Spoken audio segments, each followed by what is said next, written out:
পাপড়ি চাট দেখলে জিভে জল চলে আসে। আমার তো পাপড়ি চাট খুব ভালো লাগে। এই গরমে সমুদ্রের ধারে বসে মশলা লেবু চা খেতে আমার বরের তো খুব প্রিয়। এই ভর দুপুরবেলা গরমের মধ্যে চলে এসেছি আমরা বিচের সামনে। হ্যালো ফ্রেন্ডস, দীপা বর্মনের আরও একটা নিউ ব্লগে সকলকে জানাই অনেক অনেক স্বাগত। এর আগের ব্লগে তোমরা দেখতেই পেয়েছো যে আমরা মন্দারমণি ছিলাম। তো মন্দারমণি থেকে আমরা ডিরেক্ট চলে এসেছি দীঘা। দীঘা এসেই আমরা চেকিং করে নিলাম ফেমাস হোটেল রত্নদ্বীপে। ভাই আর তুফান চলে গেছে কলকাতা, ওদের বাস ছিল। তো দীঘাতে চলে এসেছি আর বিকেলবেলা আমরা ঘুরতে বেরিয়েছি বিচের সাইডে। চলো ঘোরা যাক। আমরা গিয়েছিলাম কিন্তু ওল্ড দীঘায়। তো বিকেলবেলায় দুজন মিলে ঘুরতে ঘুরতে চলে গেছিলাম বিচের সামনে। আর বিচের সামনে প্রচুর দোকানপাট আছে, যারা ওল্ড দীঘায় এসছো তারা অবশ্যই জানো। মন্দারমণিটা যেমন নির্জন এরিয়া, আর দীঘা হলো জনবহুল। দীঘায় প্রচুর লোকজন থাকে সব সময়। চলো বন্ধুরা, দীঘা বিচটা ঘুরে নেওয়া যাক। রত্নদ্বীপ হোটেলের নামটা শুনে কিছু মনে পড়ছে তোমাদের বন্ধুরা? যেখানে 449 টাকা দিয়ে নন এসি আর 649 টাকায় এসি রুম, তার সঙ্গে 3 বেলা খাওয়া দাওয়া তো রয়েইছে। সোশ্যাল মিডিয়া খুললেই শুধু রত্নদ্বীপ হোটেলের কথা। তো আমরা যখন ভাবলাম ওল্ড দীঘায় রয়েছি, চলো রত্নদ্বীপ হোটেলে স্টে করে দেখাই যাক। তো আমরাও চলে এসেছি। সন্ধে সন্ধে হয়ে গেছে। তো এখানে অনেক কিছু কেনাকাটার জিনিস রয়েছে আর অনেক স্টল রয়েছে। তারা দুপুর দিকে এত রোদ্দুর থাকে যে স্টলগুলি তুলে দিতে হয়। তো বিকেল পড়াতেই এখানে সব স্টলগুলি বসা শুরু হয়ে গেছে। এখানে চা, কফি সব কিছুই তুমি বিচের সামনে পাবে। তাছাড়া আবার কি তেল মালিশ শুরু করে সব কিছু। মন্দারমণিতে তো সমুদ্রের ঢেউ কেমন ছিল তোমাদের সঙ্গে সেটা শেয়ার করেছি এর আগের ব্লগে। দীঘার সমুদ্রের ঢেউটাও কিন্তু মন্দারমণির চেয়ে অনেকটা বেশি। আর মাঝে মাঝে এত ঢেউ ওঠে যে বিচে নিচটায় নামা পুরো স্ট্রিক্টলি বন্ধ করে দেয়, তখন ওপর দিয়েই দেখতে হয়। আমরা যেদিন গেছিলাম সেই দিনও কিন্তু সমুদ্রের ঢেউ খুব ছিল।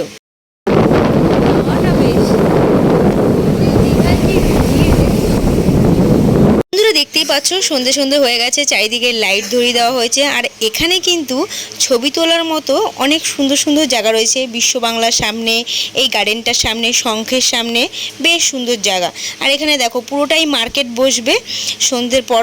এখানে সব ব্যাগপত্র নিয়ে সবাই নিজের জায়গায় বসছে। আর এখানে অনেক রাইড রয়েছে বাচ্চাদের জন্য। তো বাচ্চাদের নিয়ে আসলে ওরা খুব এনজয় করবে। আর এখানে কেনাকাটা তো করতেই পারবে। আর এখানে দামাদামিটা কিন্তু ঠিকঠাক করে করতে হবে। ওরা একটা প্রাইস বলবে, কিন্তু সেটা তোমার পুরোটাই নিজের ওপর দামাদামি করে নিজের ওপর নিতে হবে। এখানে খাওয়ার স্টলও রয়েছে, যে যা খেতে চাও, পিৎজা বলো, তন্দুরি বলো, যা কিছু সব কিছুই কিন্তু পেয়ে যাবে। আমরা দুজন অনেকক্ষণ ঘোরাঘুরির পর বিচের সামনে বসেছিলাম, সমুদ্রের ঢেউ দেখছিলাম আর সমুদ্রের হাওয়া অনুভব করছিলাম। কাদের কাদের বিচে বসে থাকতে ভালো লাগে অবশ্যই কিন্তু কমেন্টে জানিও। আমাদের দুজনের তো পার্সোনালি খুব ভালো লাগে। আমাদের বলেছিলাম যে এখানে চা কফি অ্যাভেলেবেল পাবে, বিচের সাইডেই ঘুরতে থাকে।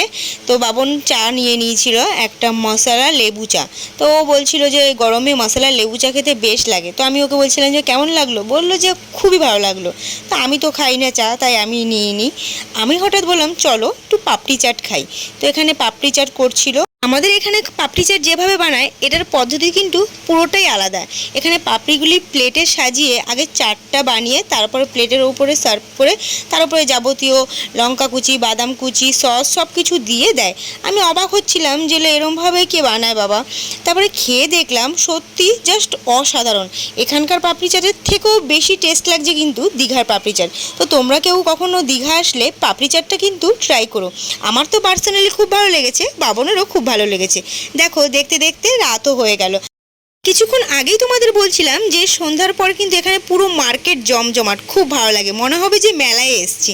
তো সেই রকমই দেখতেই পারছো যে পুরো জমজমাট। তারপর আমরা গেছিলাম ভেতরের মার্কেটটায় দোলনা নেওয়ার জন্য। তো দোলনায় বসে বাবন চেক করছিল যে সত্যি ওয়েট রাখতে পারে নাকি। তো সত্যি ওয়েট রাখছিল, কিন্তু দোলনা নেবো কি নেবো না দোনোমনো করতে গিয়ে আমরা দোলনা নিইনি। তারপরে ভেতরের মার্কেট থেকে মামামের জন্য একটা গিফট নিয়েছিলাম। আরও খুঁজছিলাম তো সেরকম কিছু পছন্দ হয়নি। আর এখানে ওয়েট মাপা যায়। তো আমি আর বাবন দুজনে ওয়েট মাপলাম যে দাদু একা বসে রয়েছে, চলো ওয়েটটা মাপি, দাদুর ইনকামও হবে।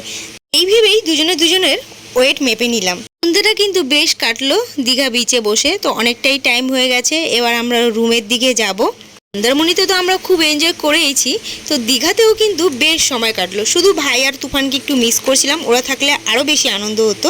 তো এইভাবে আমাদের দিন কাটলো, এবার আমাদের হোটেলে যাওয়ার পালা। তো বন্ধুরা, আমার ভিডিওটা কেমন লাগলো অবশ্যই কিন্তু জানিও, লাইক কমেন্ট শেয়ার অবশ্যই করো। যারা ইউটিউব থেকে দেখছো তারা আমার চ্যানেলটাকে সাবস্ক্রাইব করে দিও, আর যারা আমার ফেসবুক থেকে দেখছো তারা আমার পেজটাকে কিন্তু অবশ্যই ফলো করে দিও।